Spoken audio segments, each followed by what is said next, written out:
Everyone thinks the Amish are strict when it comes to marriage and intimacy, and they are. But what most people don't know is that some Mennonite groups, especially the conservative Old Order Mennonites, have bedroom rules that make Amish standards look almost relaxed. And I would know because I grew up Amish in Pennsylvania, left the community 4 years ago, and I've had friends in both worlds. Trust me, when I say some of these Mennonite rules shocked even me. I'm Sarah, an ex-Amish girl from Pennsylvania, and today I'm sharing 7 bedroom rules from conservative Mennonite communities that feel even stricter than what I experienced growing up Amish. And these aren't made up. These are real documented standards from actual Mennonite church ordnungs, the written rules that govern every aspect of life. Rule number 1, and this one blew my mind when I first learned about it. In some conservative Mennonite courtships, physical contact is completely forbidden. Not just sex, not just kissing, holding hands. In the Strawberry Mennonite Church Standards, it explicitly states that all forms of physical contact shall be avoided at all times during courtship, holding hands, kissing, and etc.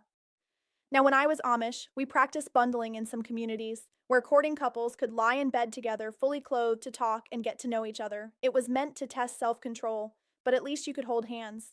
At least there was some physical affection allowed. These Mennonite rules? Zero touching, none.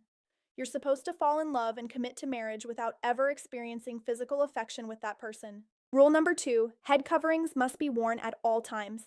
And I mean all times. Now, Amish women wear head coverings too, that's not new. But in Amish communities, once you're home, once you're in your bedroom with just your husband, you can take it off.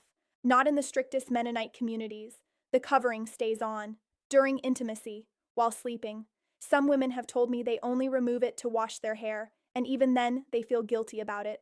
The reasoning is that 1 Corinthians says women should have their heads covered when praying, and since you're supposed to pray without ceasing, technically, you should never uncover.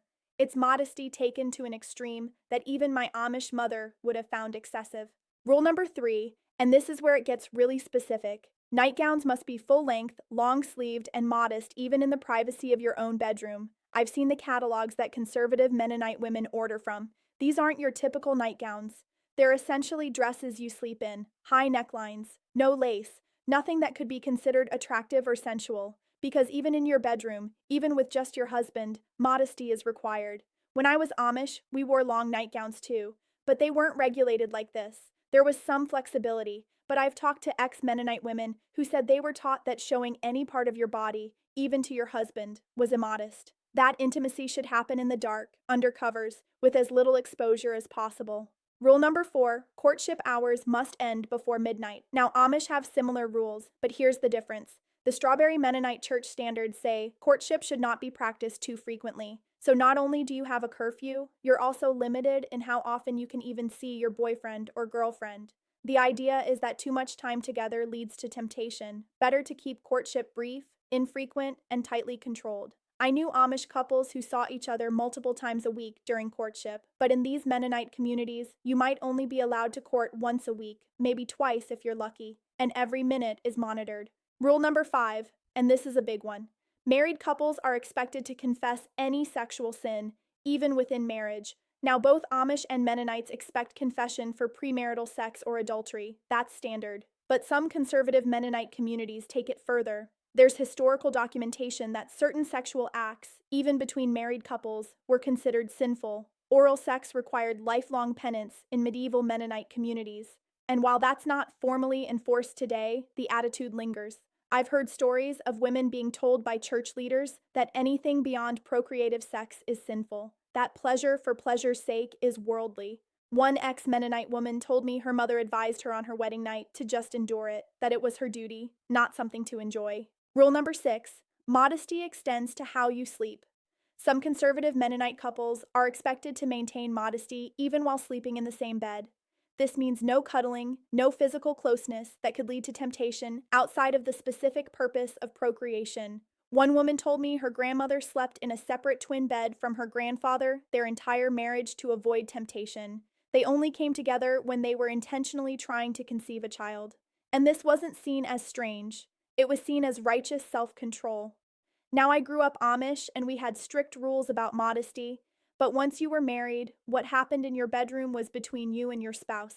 These Mennonite rules extend church authority right into the marital bed. Rule number 7, And this is the one that really shows the difference.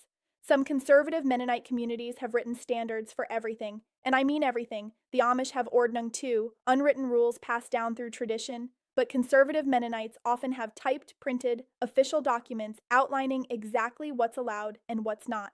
The Strawberry Mennonite Church has a multi-page document covering dress codes, entertainment, relationships, and yes, expectations around courtship and marriage. It's all spelled out in black and white. There's no ambiguity, no room for interpretation. You know exactly where the line is, and crossing it means church discipline.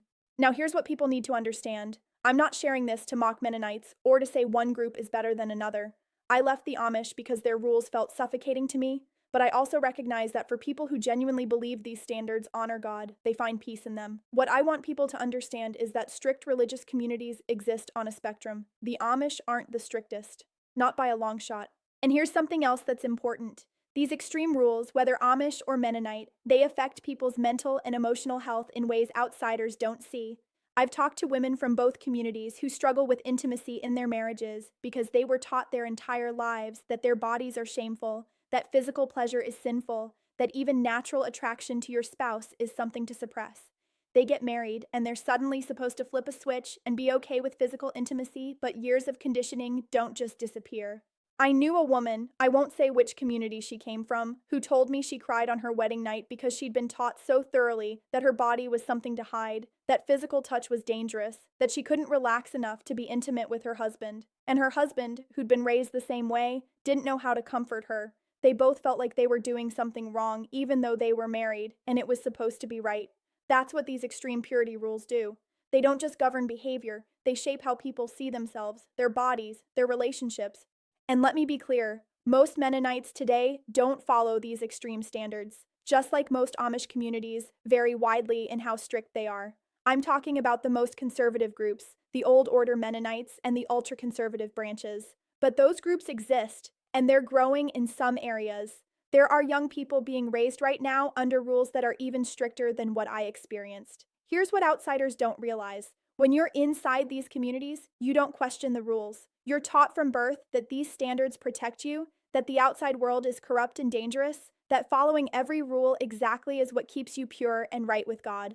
It's only when you start to see cracks, when you start to wonder if maybe there's a middle ground between total restriction and total chaos, that you begin to question. For me, the breaking point came when I realized that the rules had become more important than the relationships they were supposed to protect. That following the Ordnung perfectly was valued more than actually loving people well. And I started asking questions that weren't welcome. Questions like, if these rules are from God, why do they vary so much between communities? Why is something a sin in one church district but acceptable in another? If modesty is about the heart, why are we measuring sleeve length and skirt length down to the inch? Those questions got me labeled as rebellious, and maybe I was. But I also think I was just waking up to the reality that human-made rules, even well-intentioned ones, can become a prison, and that prison can be even more confining than the one I grew up in. So when people romanticize traditional religious communities, when they see the simple dresses and the peaceful farms and think it must be so pure and beautiful, I want them to know what's behind closed doors. I want them to know about the women who've never experienced physical affection from their husbands outside of procreation, about the couples who sleep in separate beds because closeness might lead to lust, about the young women taught that their bodies are shameful and dangerous, who carry that shame into their marriages and their whole lives. These aren't just quaint old-fashioned rules, they have real consequences for real people. And in some conservative Mennonite communities, those consequences are even more severe than what I experienced as Amish. That doesn't make the Amish rules okay. It just means the spectrum of control and restriction is wider than most people realize. I left because I wanted the freedom to make my own choices, to decide for myself what modesty means, to experience a relationship based on mutual love and respect, not just duty and rules. And I'm grateful every single day for that freedom, but I also carry the weight of knowing that there are women still living under these rules, believing they have no other option, thinking this is just how life has to be, and that breaks my heart.